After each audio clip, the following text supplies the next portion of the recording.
Esta primeira palestra, intitulada As Funções do Vereador, será então ministrada pelo ouvidor desta Corte de Contas, o conselheiro Domingos Augusto Taufner. Conselheiro ouvidor do Tribunal de Contas do Estado do Espírito Santo, já exerceu também as funções de Procurador-Geral de Contas, Corregedor e Presidente. Foi vereador do município de Vila Velha por 2 mandatos, os períodos de 1989 a 1996. No ano 2000, lançou o livro Manual do Candidato a Vereador. Senhoras e senhores, neste momento, o conselheiro ouvidor Domingos Augusto Taufner.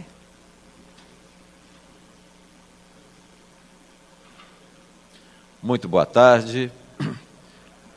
Prazer em recebê-los e recebê-las aqui hoje. Um grande número aqui de vereadores eleitos e reeleitos do nosso Estado. Nosso presidente já, na abertura, falou um pouco que é um evento específico para os vereadores. Geralmente, quando tem um evento que mistura vereador e prefeito, as questões da administração municipal ocupam 90% do tempo.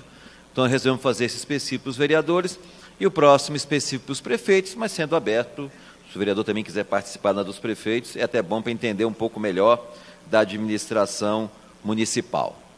Mas, olha bem, a questão é o seguinte, fui eleito.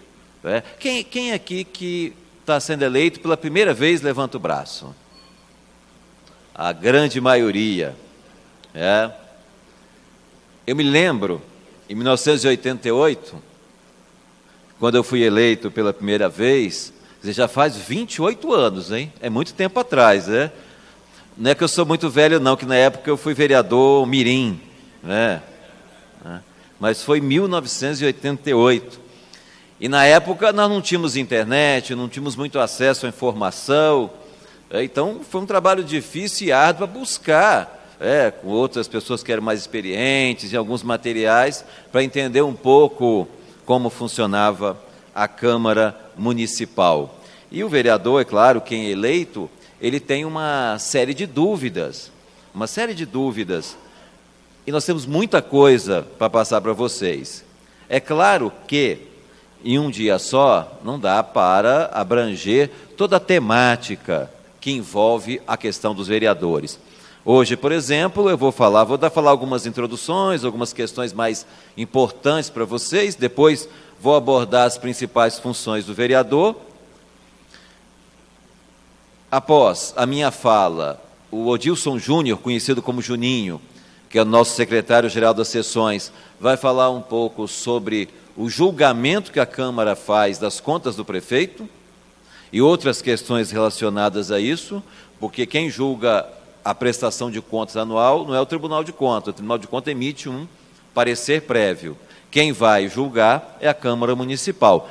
Então, vocês vão receber um parecer prévio das contas do prefeito, determinado ano, geralmente dos prefeitos anteriores ao que está hoje no mandato, e vocês vão julgar. Então, o Juninho vai explicar um pouco sobre isso, que é uma das funções e que uma das principais relações entre o Tribunal de Contas e as câmaras de vereadores.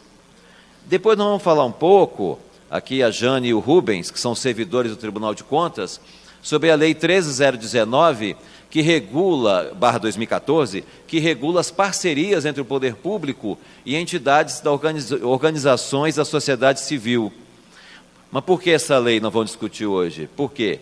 Porque essa lei entra em vigor justamente para os municípios no dia 1º de janeiro de 2017, data da posse em que vocês passarão a ser chamados de Vossas Excelências. Dia 1º de janeiro entra em vigor essa lei. É importante que vocês entendam essa lei até para poder fiscalizar no município o cumprimento dela. Mas, olha bem, fui eleito. Quais notas introdutórias eu posso falar aqui para vocês? Esse ano, vocês passaram por uma série de atos oficiais. Tiveram a convenção partidária para escolher como candidato. É um passo. Depois teve o registro, porque registro tem impugnações, documentos, uma série de coisas. Depois teve a eleição propriamente dita. Vocês estão numa fase para fazer a prestação de contas. Depois vai ter a diplomação e depois a posse. Olha que eu grifei aqui, olha lá, grifei a palavra diplomação. Por que eu grifei diplomação? É porque até a diplomação, vocês vão observar as regras da legislação eleitoral. Até aí, é a Justiça Eleitoral que vai dirimir as dúvidas, que vai decidir. A partir da diplomação e depois com a posse, você vai se basear na lei orgânica do seu município e em outras legislações que eu vou citar aqui para vocês. Então, a diplomação é um marco importante. A partir da diplomação, você já começa a ter alguns direitos e algumas proibições. Nós vamos comentar algumas aqui com vocês. Então, esse ano vocês têm algumas coisas para se prepararem. Vai ter a posse, tem a escolha do presidente da Câmara, que eu vou abordar um pouco para vocês aqui. Agora eu pergunto aqui, quem aqui foi reeleito nessa eleição? Isso. Mas tem gente também aqui que já foi vereador e voltou a ser agora. Eu estou vendo um aqui, que praticamente é quase que uma reeleição. E vocês sabem que chamam-se os reeleitos não de vitoriosos, e sim de sobreviventes, porque não é fácil a reeleição a vereador, porque nós temos um mandato muito desgastante. O vereador, embora o político está mais próximo da população, mas ao mesmo tempo, por causa disso, acaba sendo o mais desgastado.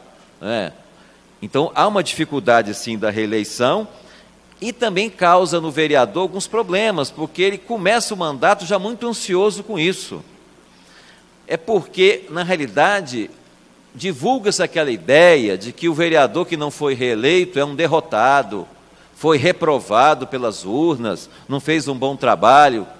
Mas quem conhece política de perto sabe que não é bem assim. A pessoa pode não ter sido reeleita porque ela fez um excelente trabalho na Câmara, mas se distanciou um pouco das suas bases. Pode ser que na área que ela é candidata, apareceram vários candidatos e pulverizou os votos. Pode ser que divulgaram um boato inverídico contra ela e ela acabou perdendo apoio.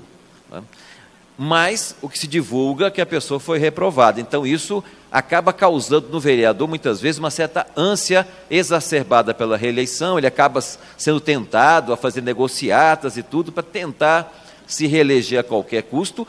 E hoje em dia, o presidente falou da realidade do Brasil, nós temos que ver que realmente não adianta fazer nada a qualquer custo. Tem que trabalhar com ética, tem que trabalhar muito, mas com ética, com determinação. Porque tudo que você fizer, no futuro você poderá pagar por isso. E se tem peixe graúdo aí sendo preso, imagina quem é peixe pequeno. Então, de certa forma, é importante que a gente trabalhe com ética no dia a dia. E se você fizer um bom trabalho e tudo, poderá. E também nem todo mundo precisa ser candidato à reeleição. Na realidade, não é uma obrigação de ser candidato. Mas é importante, o que nós orientamos, fazer um bom trabalho. E aqui nosso objetivo hoje é esse, é capacitá-los para fazer realmente um bom trabalho. Tem também outras tentações que a pessoa pode ter e que acaba complicando um pouco. Por exemplo, tem gente que é eleito e já pensa no dia seguinte à eleição ser candidato a deputado. Olha, nada contra quem quer ser candidato a deputado. Eu acho que é um direito da pessoa e é bom que tenhamos bons candidatos com experiência.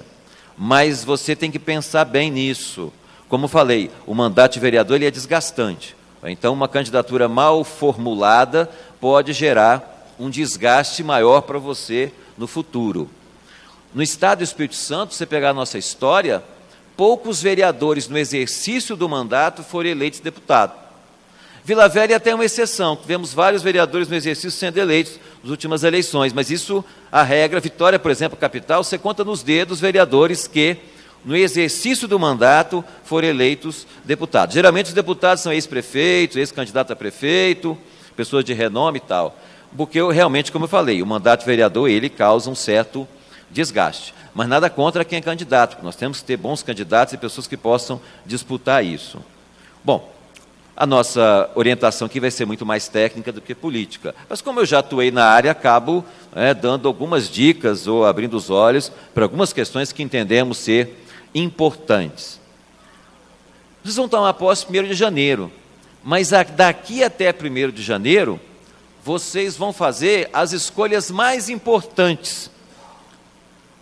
Até escolhas mais importantes do que vocês farão no exercício do mandato. Quais serão essas duas escolhas? Primeiro, para aqueles municípios maiores que têm assessores, Vocês vão ter que escolher assessoria, e não é uma escolha fácil, vocês sabem disso, quem já passou por isso. E a segunda escolha é do presidente da Câmara, da mesa diretora. São dois grandes desafios. E aqui eu trago a frase do poeta chileno Pablo Neruda, que fala o seguinte: você é livre para fazer suas escolhas, mas é prisioneiro de suas consequências. Então, procurem fazer uma boa escolha. E aí, quais são os critérios, que dica eu posso dar para uma boa escolha? São dicas, é claro, cada um, como eu falei, é livre para fazê-las. Mas quanto mais somos livres para fazer escolha, as consequências são creditadas a nós depois. Primeiro, no tocante à assessoria, por que não é fácil a decisão? Certamente quem tem 5 assessores já tem 50 ou mais candidatos a ser assessor. E geralmente as pessoas que mais insistem em ser assessor são as que menos têm condições. As que têm mais condições geralmente nem querem tanto. E já é uma dificuldade que vocês têm. Mas como é que vocês podem fazer? Primeiro, na escolha, mesclar critérios técnicos e políticos. É importante que você tenha um assessor de imprensa, um assessor jurídico, um assessor na área de orçamento. Ou, se não tem assessor no município, busque pessoas que possam ajudá-los informalmente nessas áreas. E aí prioriza suas áreas de atuação. E o principal, escolha pessoas corretas, pessoas que sejam bem preparadas, pessoas que sejam fiéis ao mandato, fiel ao vereador, mas fiel ao mandato não quer dizer que tem que ser puxa-saco seu, não. Escolher puxa-saco é a pior coisa que tem, porque ele sempre te elogia, não aponta as suas falhas, não te ajuda a corrigir seus possíveis erros. Então, é bom a pessoa ser fiel ao mandato, mas não ser puxa-saco. E o mais importante, alguém que tenha uma boa relação com os eleitores, com os demais assessores, porque senão você pode estar inserindo em sua assessoria alguém que vai muito mais criar dificuldades do que te ajudar. E alguém pode falar, não, tudo bem, eu escolho agora, se der errado, na metade do mandato eu troco. Está certo, o cargo em comissão, que é o assessor, você pode trocar a qualquer momento. Entretanto, é um pouco desgastante você precisar trocar na metade. Então, a escolha certa evita problemas futuros. Mas temos a outra escolha, que é a escolha do presidente da Câmara, e também da mesa diretora e das comissões permanentes, que ocorre junto com a posse. Esses detalhes, aqui eu vou falar sobre questões muito gerais. Os detalhes estarão na lei orgânica e no regimento. Porque de uma Câmara para outra, como há uma autonomia significativa, muitas questões têm detalhes específicos, de quóruns e outras coisas mais. Mas, olha bem, por que é uma escolha importante, presidente da Câmara? Porque temos que escolher alguém que vai nos representar bem, ele fala pela Câmara, então tem que ser alguém correto, alguém que seja bem representativo, alguém que tenha uma aliança com vocês, que não seja algo meramente eventual, que seja algo mais sólido. E aí vocês têm que tomar um cuidado muito grande, porque se essa pessoa cometer irregularidades, inclusive o Tribunal de Contas, ele não fiscalizará o trabalho de vocês diretamente, porque é a população, é o Ministério Público que vão fiscalizar alguns atos seus. O tribunal fiscaliza, em regra, nas câmaras, as contas do presidente e da mesa diretora. Mas vocês também podem ser alcançados caso a Câmara pague alguma verba indevida. Então, vocês têm que ficar de olho, até para recusar verbas que sejam indevidas, porque o presidente pode ser responsabilizado sozinho, mas tem situações que também os vereadores são. Então, a escolha do presidente da Câmara tem esse viés, de você escolher alguém que vai ajudar muito a Câmara, mas que também não vai trazer dor de cabeça para você no futuro. E junto com a escolha do presidente, nós teremos a escolha das comissões permanentes da Câmara, que estão listadas no regimento interno. E nessas comissões, nós vamos ter várias, as principais de Justiça e de Finanças. A Justiça, que dá opinamento dos projetos de lei sobre a constitucionalidade ou não das leis, ou legalidade das leis, e as demais, que são comissões de mérito.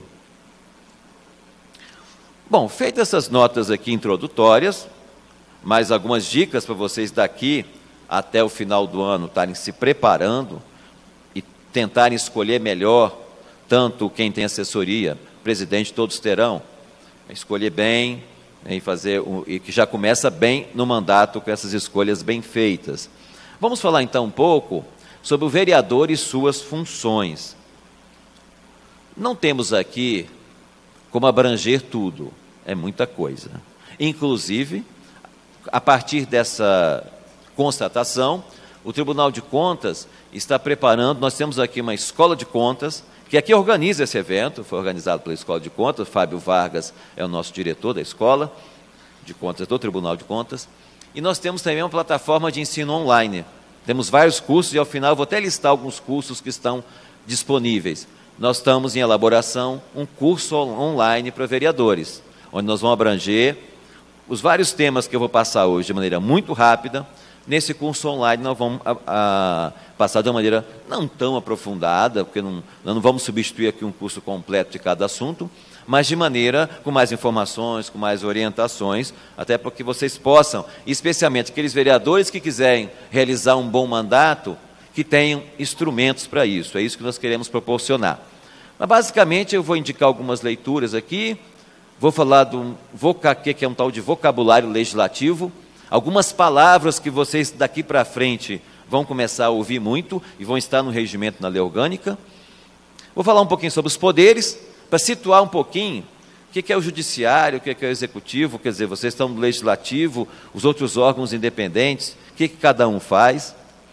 Sobre o vereador, especificamente, algumas prerrogativas e proibições que vocês têm.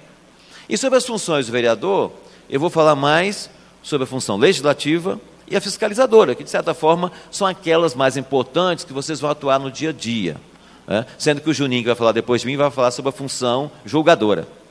Então, basicamente, nós queremos aqui abranger esse conjunto das funções. Quais são as primeiras leituras? Tem muita coisa para vocês lerem, mas, especialmente, o artigo 29 ao 31 da Constituição Federal. Lá encontra-se os fundamentos do município, e depois a lei orgânica e o regimento interno da Câmara. Essas três leituras são essenciais para vocês. Eu não gosto de lei, não gosto de coisa jurídica e tal. Não, realmente o vereador não é um jurista, mas é muito mais que isso. Ele é fonte do direito, porque a Câmara aprova o quê? Leis. As leis fazem parte do mundo jurídico, então, queira ou não, conhecer um pouco do mundo jurídico será necessário. Não precisa fazer um curso de direito, nem não, mas você precisa mais ou menos conhecer esse mundo.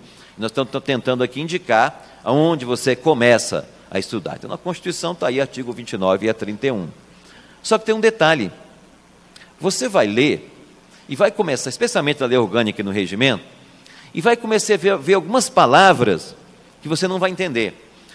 Ou palavras que você pensa que é um significado no dia a dia, mas na linguagem técnica é diferente. Eu lembro, quando no início da informática, por exemplo, hoje nós temos o HD. HD é o disco rígido. No passado, esse nome era um Winchester, que chamava o disco rígido. Mas o Winchester também é uma espingarda, é uma arma. Quer dizer, então, de um ramo do conhecimento para o outro, uma palavra que significa uma coisa aqui, pode significar uma coisa diferente no outro ramo do conhecimento. Então, nesse caso aqui, tem um vocabulário que é muito específico. Se você souber esse vocabulário, algumas palavras que eu vou citar aqui, você terá mais facilidade em ler a lei orgânica e seu regimento interno. Legislatura. O que seria legislatura? Você olha na Constituição, na lei orgânica, está assim: a remuneração dos vereadores será votada numa legislatura para vigorar na outra. Legislatura é igual mandato, o período de 4 anos que você exerceu o mandato. Então, a Câmara tem, a cada 4 anos, uma legislatura. Isso é legislatura, é o mandato de 4 anos que vocês vão ter. Uma vez eu perguntei, o que é a sessão legislativa? A pessoa falou assim: é a sessão de uma Câmara, é uma sessão legislativa. Claro, no senso comum não está errado você dizer que sessão legislativa é a reunião da Câmara, mas no contexto específico jurídico, sessão legislativa é 1 ano. A cada ano, uma legislatura é formada por 4 anos, é formada por 4 sessões legislativas. Alguém aqui é contador? Levanta a mão quem é contador.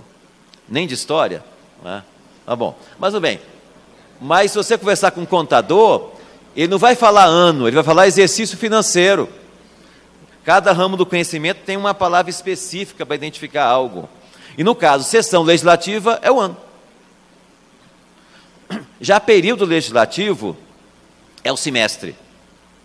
É o caso da Lei de Diretrizes Orçamentárias, que ela é aprovada no primeiro período legislativo, no primeiro semestre, e a lei orçamentária no segundo período legislativo, que é o segundo semestre.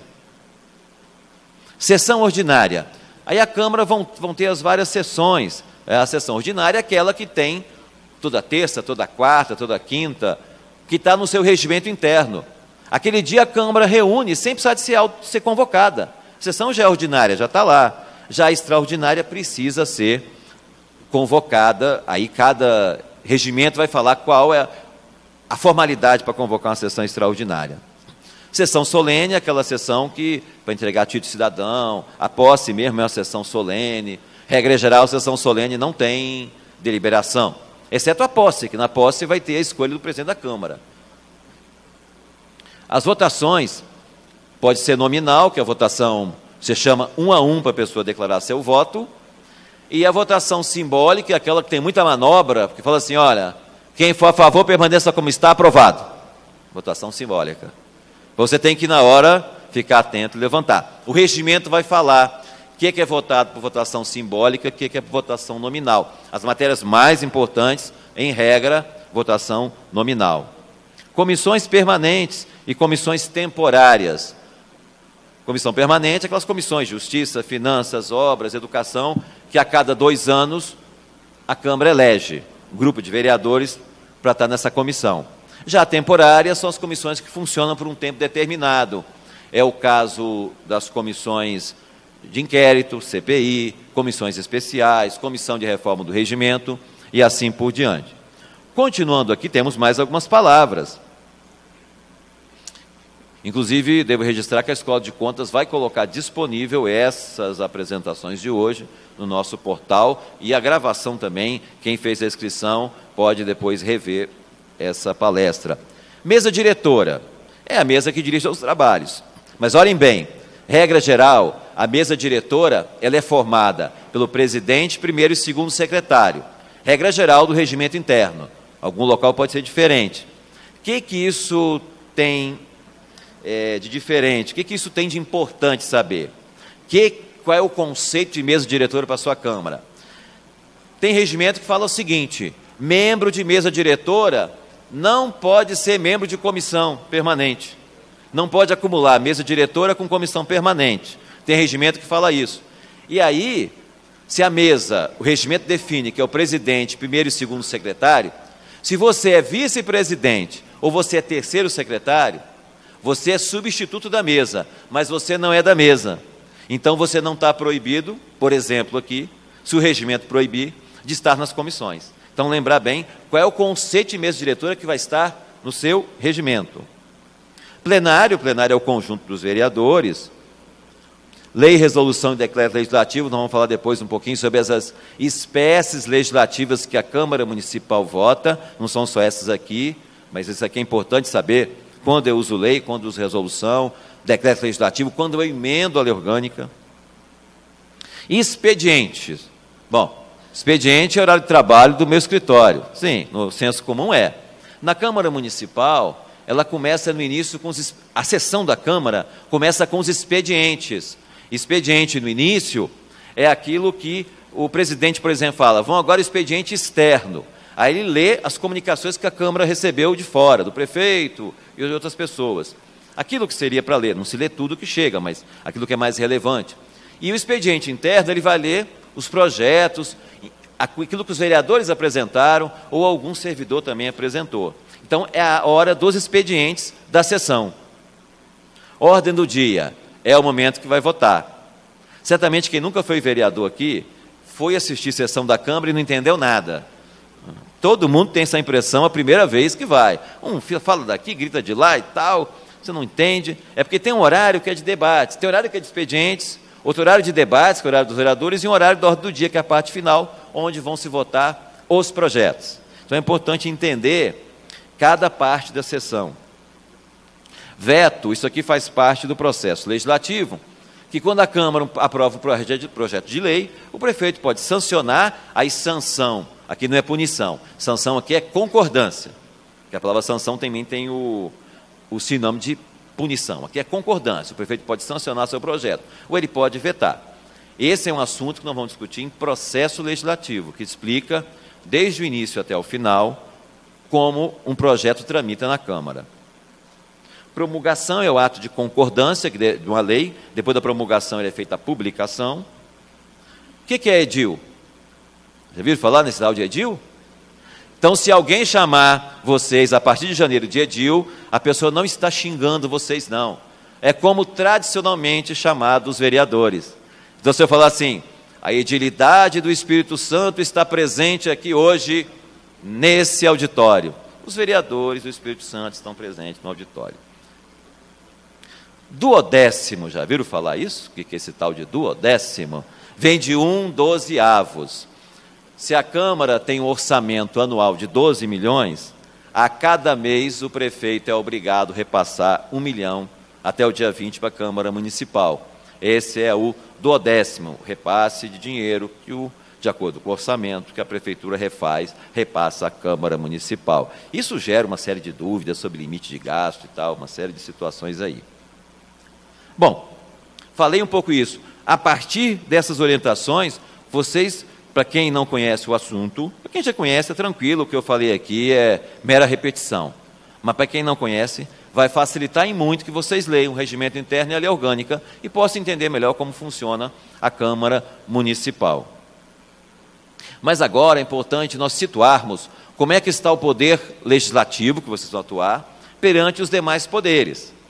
Nós temos o Poder Executivo, fundamentado aqui na Constituição, do artigo 76 ao 91, e o Executivo, vocês sabem que executa, faz as obras, mas tem um detalhe que as pessoas esquecem e não prestam atenção. O Executivo é o poder que mais fiscaliza. Ele fiscaliza a execução das leis. Tem os fiscais de posturas de obras, de rendas, da vigilância sanitária e assim por diante. É um poder muito fiscalizador. Ele não fiscaliza, quer dizer, a Câmara fiscaliza o prefeito, a Prefeitura, a administração municipal. Mas o Executivo fiscaliza muito. É uma das funções dele, claro, além de administrar, além de fazer as obras e tudo mais. O Legislativo, vocês vão estar dentro do processo, faz leis, fiscaliza, tudo mais. Mas aí o Judiciário, por que eu estou...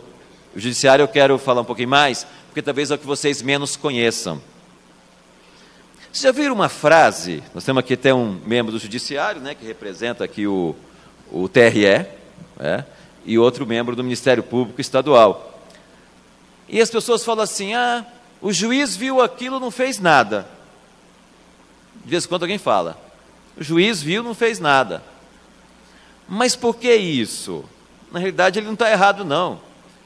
Temos também um membro do Ministério, membro do Ministério Público do Trabalho. Sejam bem-vindos aqui a esse seminário. Porque é o seguinte, pessoal, existe uma frase, o Poder Judiciário não age de ofício. O que eu quero dizer com isso? Tem situações também que a administração pública não age de ofício. Quando você não age de ofício, para você fazer algo, você tem que ser provocado. Alguém tem que requerer. Tem algumas isenções de IPTU que as prefeituras dão, algumas são automáticas. A prefeitura analisa e te isenta. Mas tem isenção ou redução de IPTU que ela não dá de ofício, só para quem requerer. Nesse caso aqui, o Judiciário, a regra geral dele, por regra geral, tem algumas pequenas exceções, é não agir de ofício. O advogado tem que questionar. E quando é a questão privada. Se é uma questão pública, quem vai questionar? O Ministério Público. Então, o Judiciário tem esse detalhe. Ele não age de ofício. Então, para ele agir, ele tem que ser provocado, e provocado com a formalidade devida. Aí tem a Constituição, o Código de Processo Civil, o Processo Penal e assim por diante. E o Judiciário também, ele se organiza em instâncias. Ao contrário, por exemplo, se você tem um processo na Câmara Municipal, se você perder, não adianta recorrer à Assembleia Legislativa e assim por diante. O Executivo e o Legislativo, cada um tem sua competência. Já o Judiciário tem um detalhe aí que permite que, se você perder em primeira instância, você pode recorrer em segunda instância. Você perdeu no juiz lá que está no município, você pode recorrer ao Tribunal de Justiça. E se perder, pode caber algum recurso especial ou não ao STJ ou recurso extraordinário ao STF. Então, o judiciário tem esse detalhe. E, de vez em quando eu dou algum curso ou converso com as pessoas sobre o município, eu pergunto, vem cá, o município tem poder judiciário? Aí, quando eu falo que não tem, as pessoas falam, peraí, Domingos, mas no município tem um fórum, tem um juiz lá, tem promotor de justiça que atua junto com o judiciário. Aí eu falo, sim, tem o fórum lá, mas aquele fórum, ele é regido pelo poder público estadual. O orçamento que paga os juízes que estão lá no município é estadual, a lei de organização judiciária é estadual, assim como também o Ministério Público, que é um órgão independente e atua questionando o judiciário, também é um órgão estadual, ou federal, tem também. Então, o município não tem poder judiciário. Então, vocês não vão fazer leis que organizem algo do judiciário, e nem o município vai pagar o orçamento para o judiciário. Aqui eu tenho uma tabelazinha aí, que se eu fosse falar sobre ela, demoraria 1 hora, mais ou menos, que é sobre as instâncias do judiciário. Quer dizer, se você perde na Justiça Federal, você recorre ao TRF, e assim por diante. Se é no juiz eleitoral, ao TRE. Depois tem os tribunais superiores e o STF, que é o órgão máximo. E o CNJ, que não é um órgão assim que vai... Ele controla administrativamente o poder judiciário, mas ele não é um órgão de instância recursal. Você perdeu um processo aqui, recorre ao CNJ. Na verdade, se você tiver uma denúncia contra a conduta de um juiz e o Tribunal de Justiça não tomar providência, você pode recorrer, ou diretamente, ou depois que o TJ não resolver. O SNJ não resolve questões de recurso, porque o recurso é pelas instâncias recursais. Mas é só dar a dica para você aqui sobre isso. Mas além do executivo, legislativo, judiciário, que é a famosa tripartição de poderes, nós também teremos órgãos independentes no Brasil. Nós temos o Ministério Público, nós temos o Tribunal de Contas e também a Defensoria Pública, que está, a cada dia que passa, se tornando um órgão também independente, antes ainda um pouco ligado ao Executivo, mas com orçamento próprio, com uma série de prerrogativas que estão sendo dadas à Defensoria Pública, pela própria Constituição e depois com a própria organização melhor do país. O Ministério Público, ele vai ser um defensor da sociedade. Por isso eu falei, nas causas privadas, o advogado privado, nas causas públicas, o Ministério Público. E no artigo 127 da Constituição até o 130, você conhece melhor os fundamentos principais do MP. Já a Defensoria Pública, ela defende o cidadão, só o cidadão carente nas questões privadas. Então, a pessoa carente tem que fazer uma ação de separação, defender numa ação penal e assim por diante, ela vai buscar a Defensoria Pública.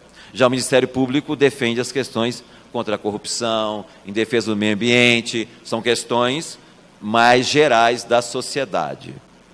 E o Tribunal de Contas? Isso eu vou falar um pouquinho mais, nós estamos aqui no Tribunal de Contas, é importante que vocês conheçam a existência, o que funciona, para que é o Tribunal de Contas, que em alguns momentos também vocês vão poder mandar denúncias, seja para anunciar a presença aí do Evair, não é isso? Seja bem-vindo aí.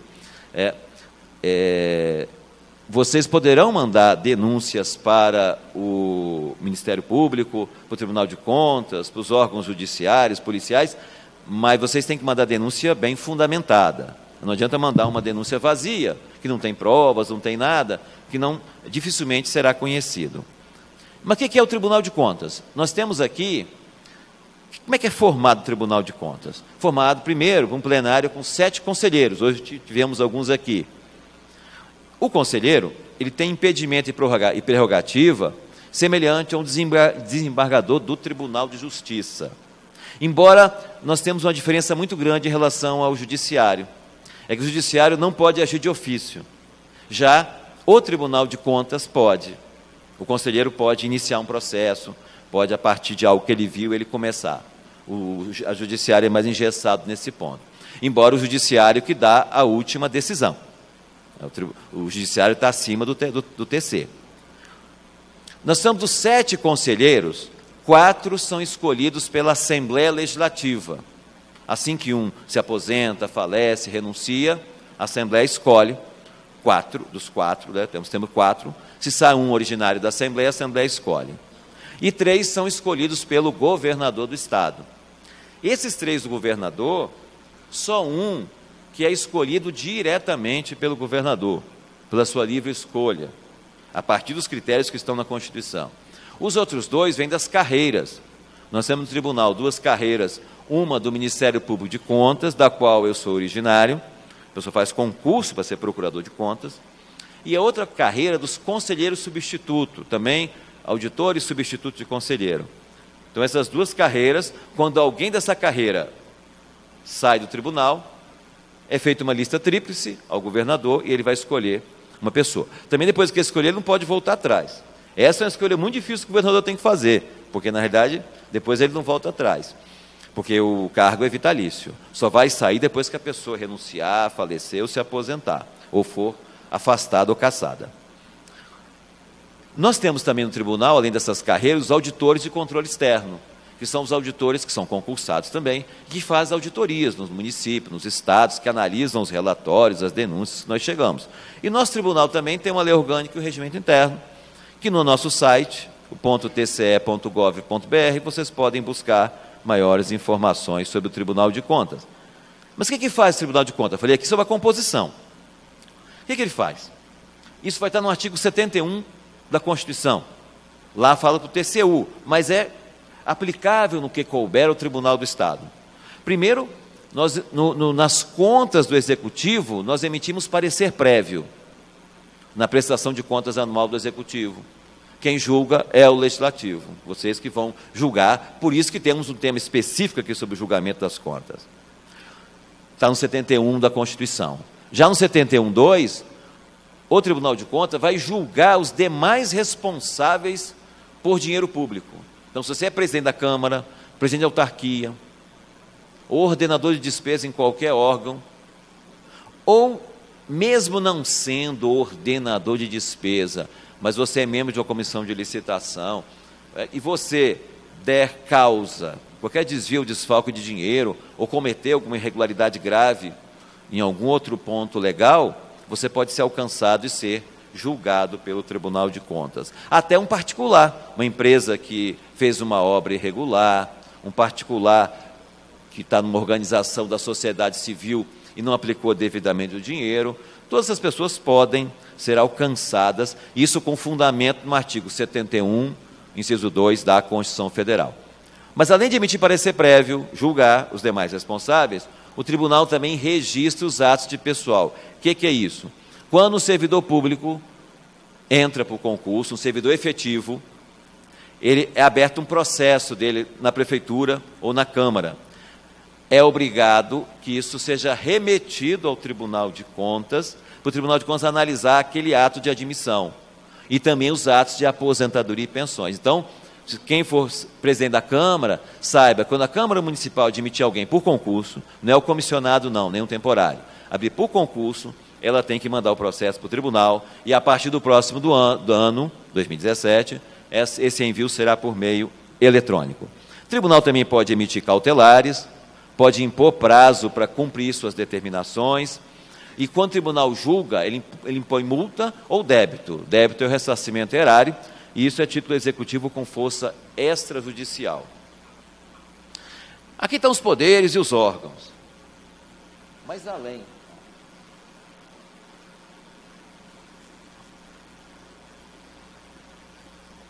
além dos poderes e órgãos, isso especialmente para quem atua no meio político, existem o que eu chamo aqui de poderes de fato, que não são poderes assim jurídicos, reais, mas eles pressionam e algumas vezes eles conseguem mudar decisões das câmaras de vários locais.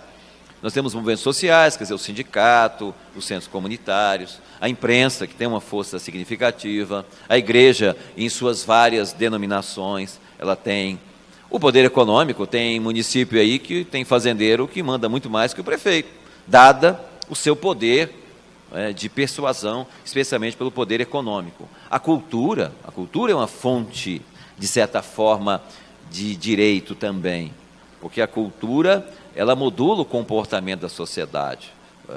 Quanto mais preconceituosas são as pessoas, mais discriminação você tem, seja no trabalho, seja na opção da pessoa. Então, a cultura, ela também é um poder, acaba sendo um poder de fato. E, atualmente, também, é até bom um pouco, que divide um pouco o espaço com a imprensa, são as redes sociais. As redes sociais, elas têm a vantagem que qualquer pessoa pode participar, divulgar o que acha. Então, nesse ponto, ela democratiza um pouco as informações, que até então eram concentradas somente na imprensa formal, nos jornais, no rádio e na TV, mas a rede social tem um problema, ela tem uma coisa chamada superficialidade, ela é muito superficial, então as pessoas postam o que querem, então de repente você tem que filtrar muito, porque tem muita informação que é inverídica, que é fofoca de anos atrás e tal, então você tem que saber filtrar, mas ela influencia, então especialmente para quem está no ramo político, é importante se ater, que além dos poderes jurídicos, existem os poderes de fato. Vocês têm que estar antenados a isso, mas também não é se curvar para qualquer coisa, não. O pessoal reivindicou isso e tal. Não, depende. Os servidores querem aumento de salário.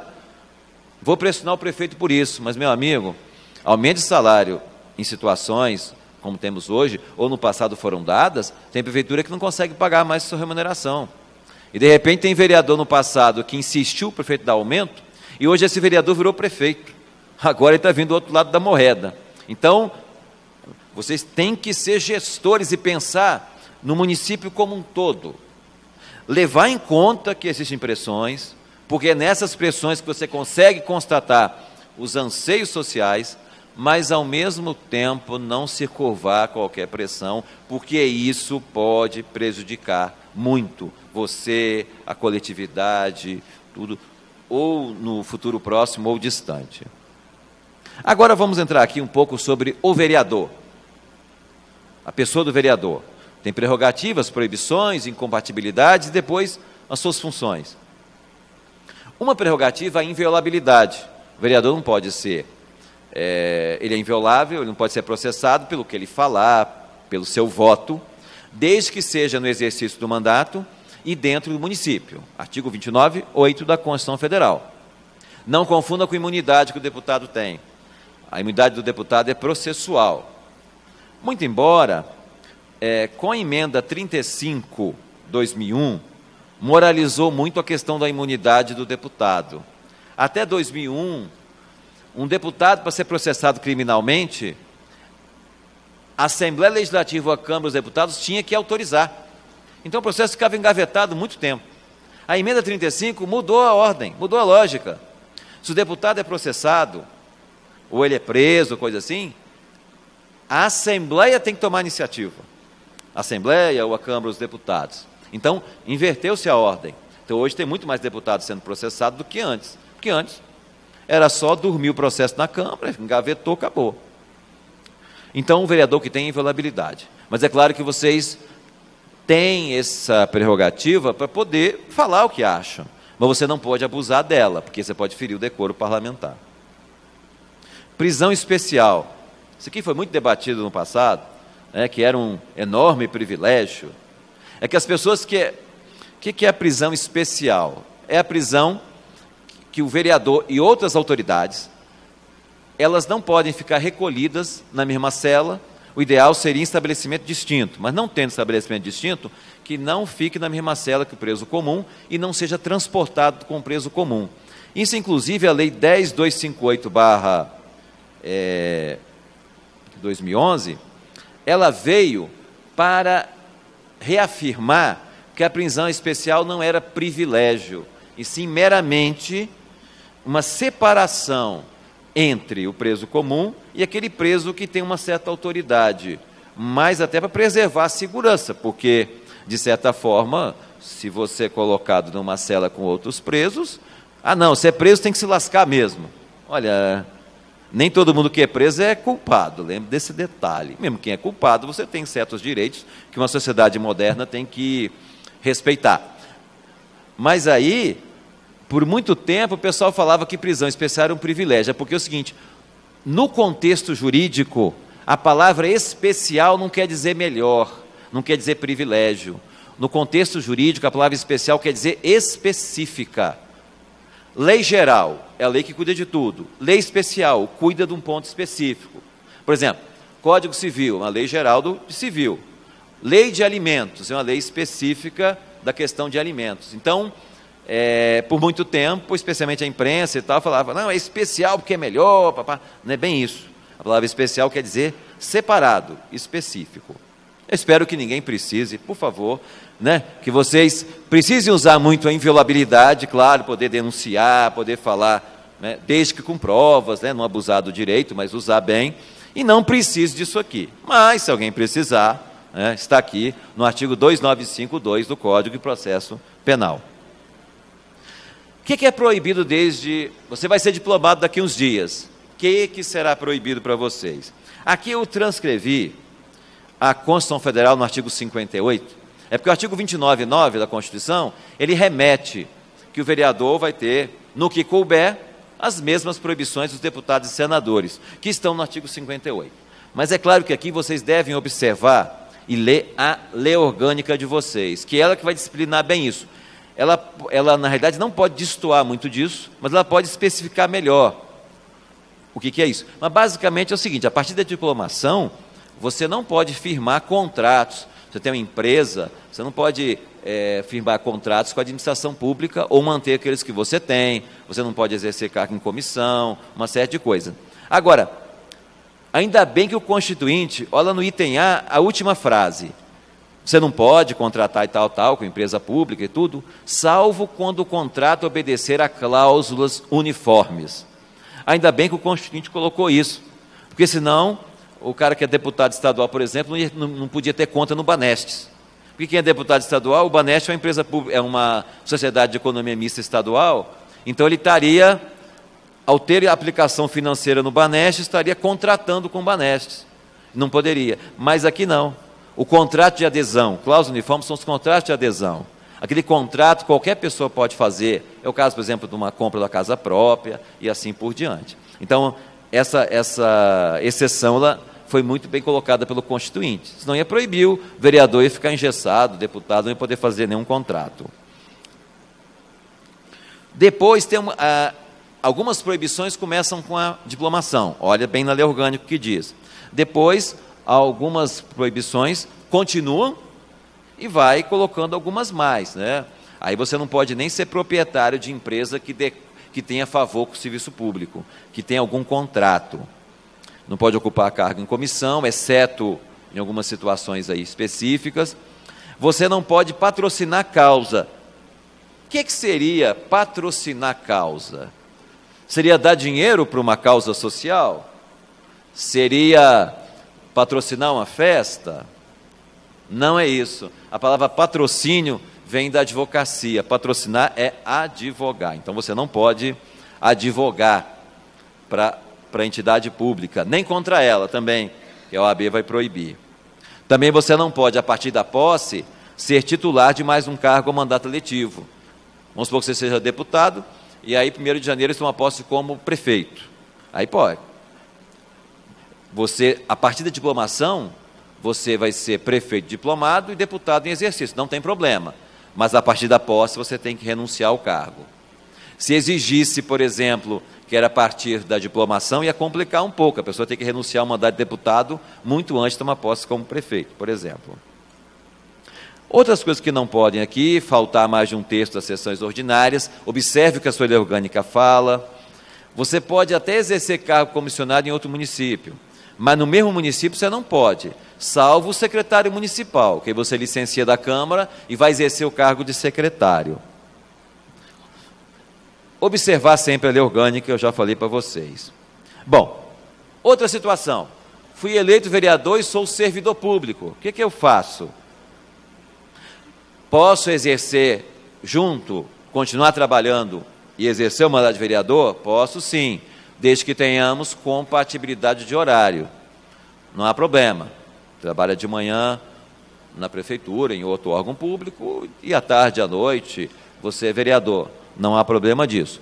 Caso não haja compatibilidade de horário, você então vai optar vai licenciar do cargo efetivo seu e vai optar pela maior remuneração. Essa que é a regra, está no artigo 38 da Constituição Federal. Agora, esse artigo fala que é a situação do servidor de administração direta, autárquica e fundacional, que são servidores estatutários.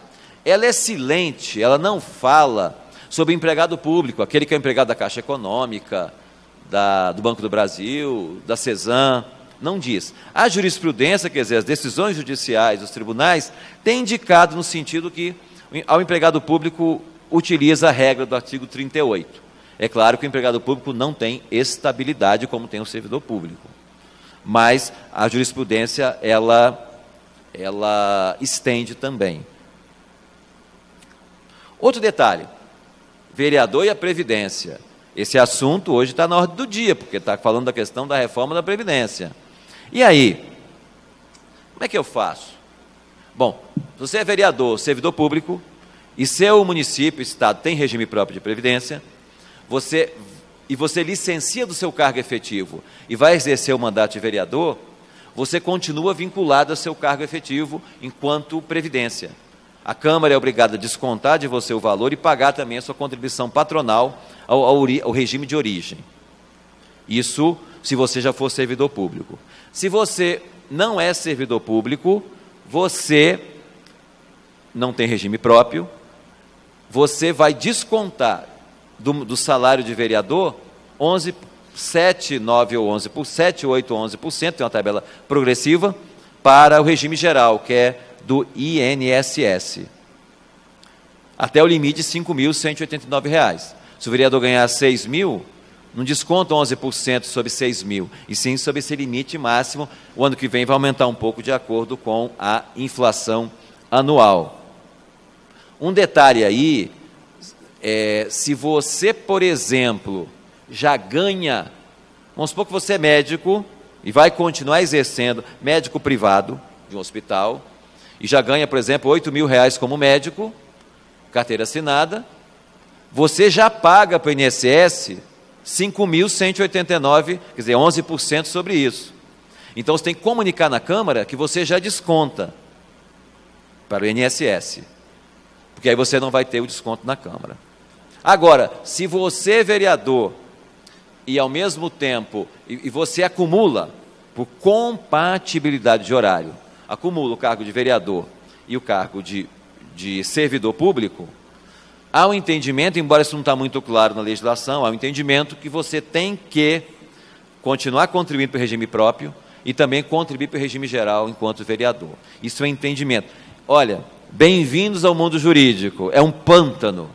Toda hora a gente fala coisas que são precisas, mas tem hora que é um entendimento, que ontem pode ter saído a notícia que eu não vi ainda, que já mudou. É um pântano. Isso aí realmente é um problema. Por isso que a gente sugere a quem é legislador que tentem fazer as leis o mais claro possível, para evitar esses problemas de interpretação.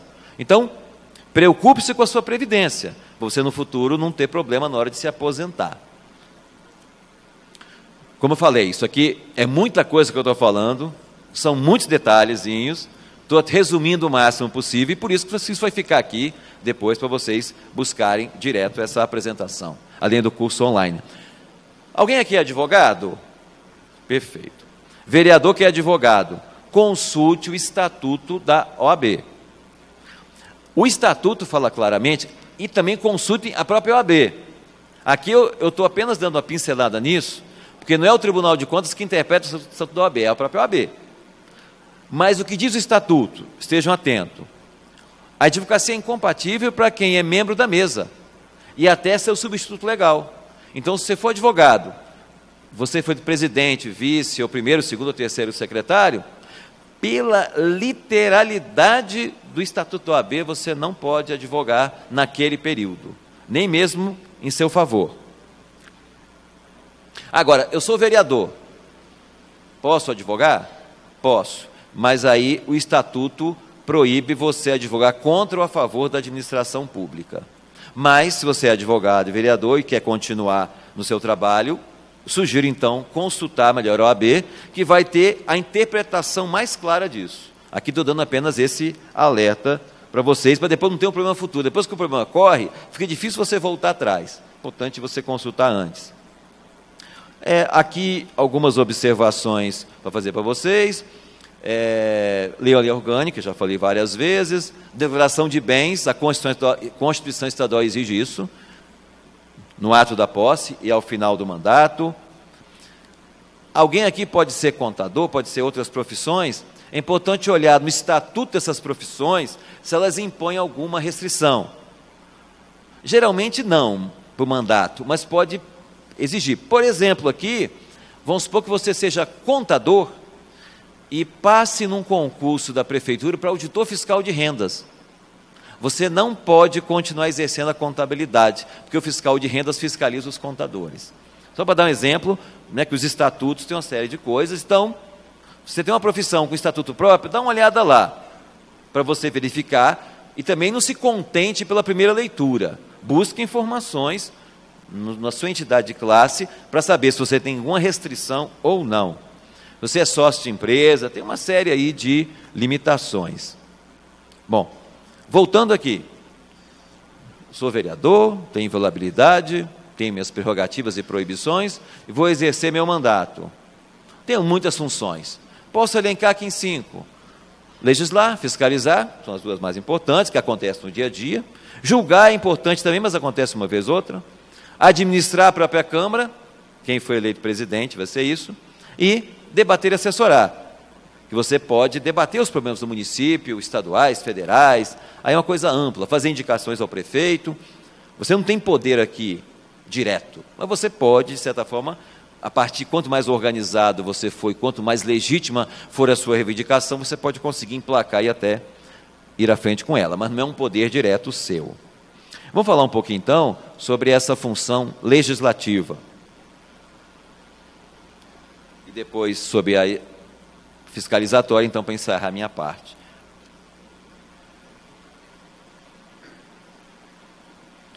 Bom, município não faz lei sobre qualquer coisa. Uma vez um vereador quis apresentar uma lei para mudar a moeda no município. Não pode. Questão econômica e questão federal. Como é que você sabe o que você pode fazer? Vai na Constituição, artigo 22, 24, 25 e 31. Esses artigos disciplinam as competências legislativas entre União, Estados e município. Basicamente, o município pode legislar sobre assunto de interesse local, suplementar a legislação. Ele não pode direito civil, direito empresarial, penal, constitucional, eleitoral, do trabalho, mas pode a questão de direito urbanístico, tributário, ambiental, financeiro, previdenciário, desde que no âmbito legal. Já ocorreu um conflito, por exemplo, de você fazer lei sobre fechamento do comércio. Há um conflito antigo sobre isso, porque de um lado tem direito do trabalho e do outro tem posturas municipais. O município é competente para estabelecer horário? Mas não é competente para estabelecer horário de trabalho do trabalhador, direito do trabalho que é federal. Então, isso e outras coisas geram conflitos, muitas vezes, que não são facilmente resolvidos. Você faz lei. Isso aqui eu vou falar muito rápido, não daria para explicar muito tempo. Quais são os tipos de lei que o município faz? Vários, mas primeiro, você pode fazer emenda à lei orgânica. Por 2/3 do voto, você pode mudar a atual lei orgânica. Você pode fazer lei complementar, desde que a sua lei orgânica institua lei complementar, que ela diga que existe lei complementar. Se a sua lei orgânica falar assim, lei complementar disporá sobre o Estatuto do Servidor, será lei complementar. É o caso do Espírito Santo. O Espírito Santo, o Estatuto do Servidor é uma lei complementar, porque a Constituição do Estado determinou que essas matérias relativas a servidor público e de organização dos poderes e tal, fosse por lei complementar. Mas, em regra, esse tipo de lei é ordinária. Então, pode ter ou não ter lei complementar no município. Busque na lei orgânica, se tem ou não tem. Lei ordinária no dia a dia, grande parte das leis são ordinárias. Mas qual a diferença de lei, resolução e decreto legislativo?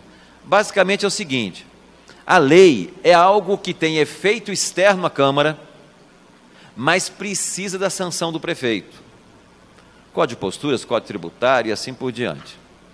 Resolução, ela não precisa da sanção do prefeito, é uma coisa interna da Câmara, votada pelo plenário, mas ela também só tem efeito interno. É o caso do regimento, é uma resolução.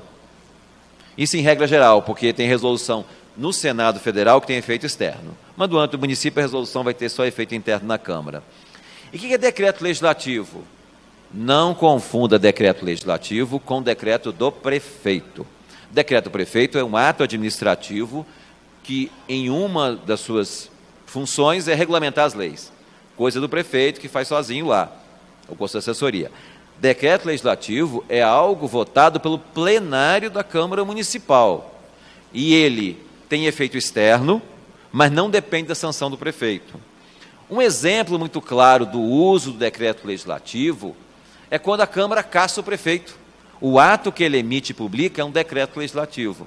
Nem é para ter sanção do prefeito, claro que ele não ia sancionar a sua própria cassação, claro. Então o decreto, de certa forma, ou para coisa singela, conceder título de cidadão para alguém, também tem usado a figura do decreto. Para aprovar ou rejeitar as contas, quando o Tribunal de Contas é um decreto legislativo que é emitido. Então, importante saber quais são as espécies legislativas e como é que elas estão na sua lei orgânica formuladas, para você saber propor o melhor. Para você conseguir saber propor o melhor e fazer uma coisa adequada, legítima, constitucional. Tem uma coisa chamada técnica legislativa. Como é que eu redijo uma lei? O que é um epígrafe, uma ementa? O que é um artigo, um parágrafo? Isso você consulta a Lei Complementar 95/98, com as regulamentações que o governo federal fez, e você consegue, então, saber como é que deve ser a redação de uma lei. Mas aí que está. Para uma lei ser boa, ela tem que ter legitimidade, claro, tem que ser uma lei que atenda às questões sociais, tem que ser uma lei constitucional, que o município tenha a competência, tem que ser uma lei que tenha uma redação boa, seguindo os parâmetros da Lei Complementar 95/98, mas não basta só isso. Tem que seguir todo um processo legislativo, que é um rito. Você apresenta o projeto, e aí, a partir do momento que você apresenta, o projeto é seu, é visto você como autor dele, quando você protocoliza na Câmara.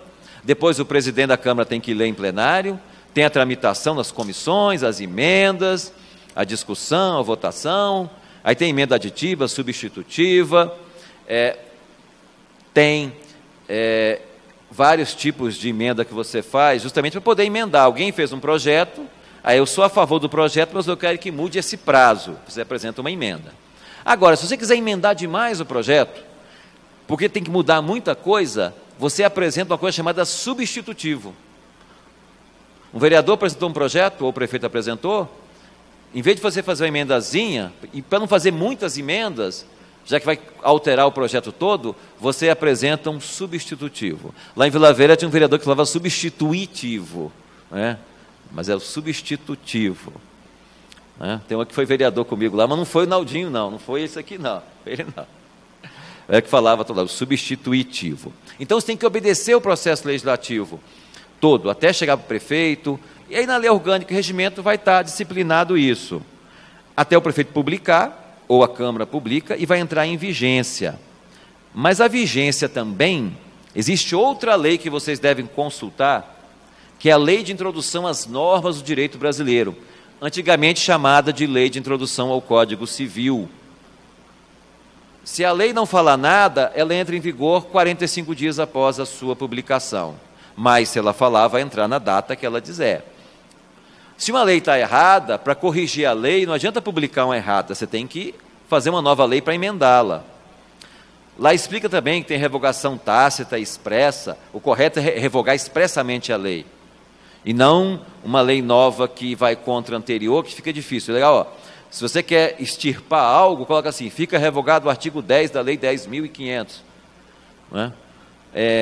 Tem que também, essa lei de introdução antiga introdução ao Código Civil, que fala que ninguém pode alegar o desconhecimento da lei. Se a lei foi publicada, né? É claro que é muito difícil você conhecer todas as leis, né? São milhões de leis, mas existe isso aí. Você não pode usar em seu favor, eu não sabia que isso era crime. No máximo, na questão penal, desconhecimento de lei pode ser uma atenuante. Se a pessoa comprovar que é uma pessoa que não conhecia as coisas e tal, pode ser uma atenuante forte, mas não excluir totalmente a irregularidade.